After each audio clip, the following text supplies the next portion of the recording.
Bonjour chers abonnés, nous parlerons ce matin du droit d'habitation. Je vais prendre un cas pour vous étayer afin que vous puissiez mieux le comprendre. Maître, je suis veuve, j'habite depuis des dizaines d'années un appartement d'un immeuble appartenant à M. X, qui avait en son temps autorisé mon défunt époux à y loger avec sa famille. Le temps pour lui de trouver les moyens nécessaires pour se trouver un toit à lui. Mais aujourd'hui, les enfants du propriétaire de l'immeuble exigent que je m'en aille. Que dit M. X?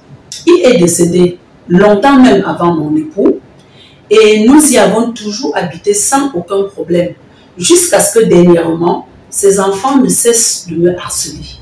Voilà une dame qui, durant de nombreuses années, habite un appartement gracieusement offert à son époux par solidarité, mais qui n'a jamais songé à le libérer parce que pour elle, la condition résolutoire qui est celle de trouver un logement personnel ne s'est pas encore réalisée. Elle se prévaut donc du droit d'habitation. De quoi s'agit-il exactement? Comment se constitue-t-il? Et comment prend-il fin? Au terme de l'article 632 du Code civil, celui qui a un droit d'habitation dans une maison peut y demeurer avec sa famille, quand bien même il n'aurait pas été marié à l'époque où ce droit lui a été donné. Le droit d'habitation est conféré à une personne pour lui permettre d'y loger avec sa famille dans un immeuble bâti. Il se restreint donc à ce qui est nécessaire pour l'habitation de celui à qui ce droit est concédé et de sa famille.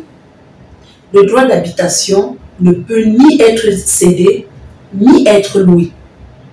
Le droit d'habitation est un droit réel. Et comme tel, il fait l'objet d'une publicité foncière.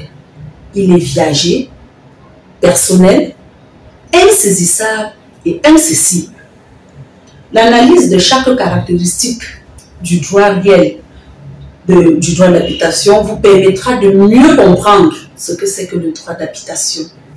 Je vous l'ai dit, le droit d'habitation est un droit réel, c'est-à-dire qu'il porte sur quelque chose, sur un bien, et en l'espèce, un immeuble bâti.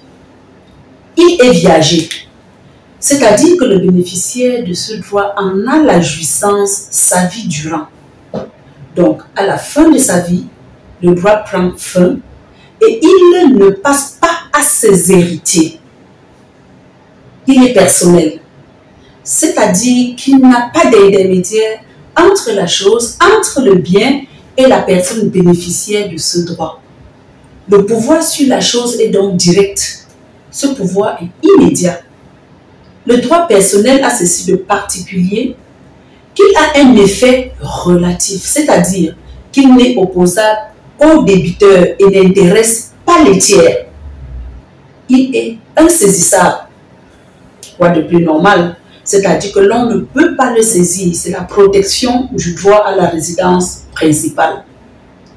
Il est incessible.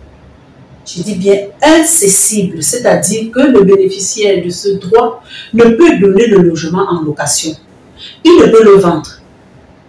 Il ne peut donner ce droit à une tierce personne, ni même le transmettre dans sa succession. C'est pour ça que nous avons dit qu'il était viager.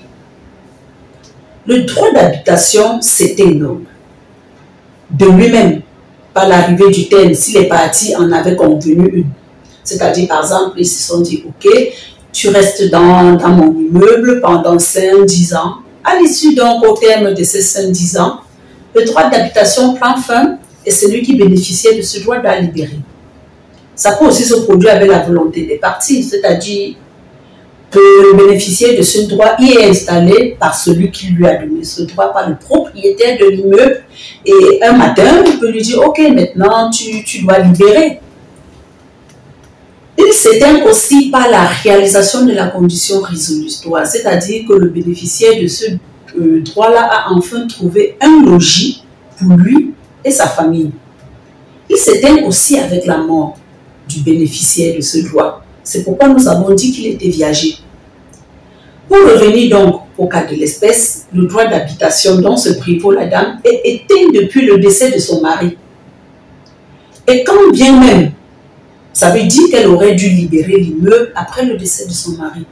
Maintenant, si l'on viendrait à supposer que les enfants de ce monsieur X, c'est-à-dire le propriétaire de l'immeuble, lui auraient octroyé ce droit, ils ne veulent plus de sa présence dans les lieux et partant, elle devrait s'y plier au risque de se voir expulsée, même manu militari.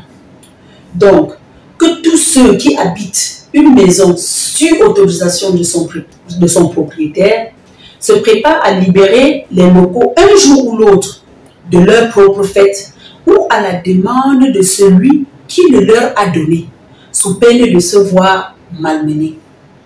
Le logis vous a été donné en solidarité, par charité. Vous n'en êtes donc pas le propriétaire. En bon entendeur, salut.